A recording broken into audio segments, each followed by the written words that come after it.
Hello everyone and welcome back to my channel. Happy new year to all of you. और जैसे ही ये साल शुरू हुआ है तो इसके साथ ही हमारा जो जनरेशन चार्ट होता है उसमें एक नई जनरेशन की भी स्टार्ट हुई है कॉलम। तो आज का जो ये हमारा लेसन होने वाला है ये भी होने वाला है जनरेशन चार्ट के बारे में। तो बिना किसी देरी के आइए इसको शुरू करते हैं।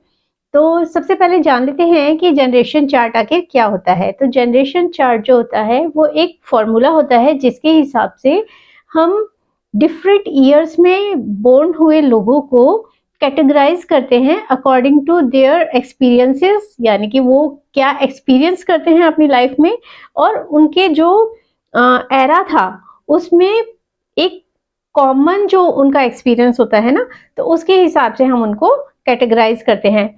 तो इस साल यानी कि जो ये हमारी मिलेनियम की सिल्वर जुबली ईयर है यानी कि 2025, इसमें एक नई जनरेशन हमारे जनरेशन चार्ट में ऐड हुई है और 1 जनवरी 2025 से जितने भी बेबीज बोर्न हो रहे हैं उनको कहा जाएगा जनरेशन बीटा। तो अब हम जान लेते हैं इससे पहले कि और कौन कौन सी जनरेशंस हमारे पहले यहाँ से जा चुकी है और हम किस जनरेशन के हैं। तो जनरेशन चार्ट में सबसे पहले बात कर लेते हैं उस जनरेशन की जो कि इसमें टॉप पर है। तो टॉप पर जो जनरेशन इसमें आती है वो है the greatest generation. Greatest generation वो पीपल हैं जो कि 1901 से बोर्न हुए थे और 1924 तक जो भी जनरेशन है उसको हम ग्रेटेस्ट जनरेशन कहते हैं। और ये इससे पहले जो जनरेशन जा चुकी हैं, जो इससे पहले के लोग होंगे उन सभी को हम द लॉस्ट जनरेशन के नाम से जानते हैं, क्योंकि वो जनरेशन इससे भी 1901 से पहले बोर्न हुई होगी, तो इसलिए उनको हम द लॉस्ट जनरेशन कहते हैं। उसके बाद 1925 से लेकर 1945 तक यानी कि ये 20 साल का जो समय है, इस समय के बीच में जितने भी लोग बोर्न हुए हैं उनको जाना जाता है द साइलेंट जनरेशन के नाम से। उसके बाद आते हैं बेबी बूमर्स, यानी कि वो जनरेशन जो 1946 से लेकर 1964 के बीच में बोर्न हुए, वो सभी लोग इस जनरेशन के अंदर आते हैं यानी कि बेबी बूमर्स कहलाते हैं। उसके बाद आती है जनरेशन एक्स, यानी कि 1965 से लेकर 1979 तक। 1979 तक जितने भी लोग बोर्न हुए हैं वो सभी जनरेशन एक्स कहलाते हैं। उसके बाद आते हैं मिलेनियल्स, यानी कि वो जनरेशन वो लोग जो कि बोर्न हुए थे 1980 से लेकर 1994 के बीच में। तो ये सारे लोग वो लोग हैं जिन्होंने मिलेनियम को चेंज होते हुए देखा, यानी कि इन्होंने 19 से 2000 में ईयर को चेंज होते हुए देखा है, इसीलिए इनको मिलेनियल्स कहा जाता है। इस जनरेशन को जनरेशन वाई भी कहा जाता है और इसके अलावा इसको जेन नेक्स्ट भी कहते हैं।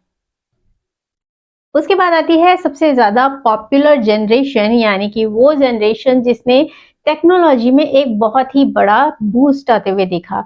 ये वो जनरेशन है जो कि बोर्न हुए थे पीपल 1995 से लेकर और 2012 के बीच में। तो ये जो जनरेशन है इसको हम आईजेन या फिर जेन जी के नाम से जानते हैं।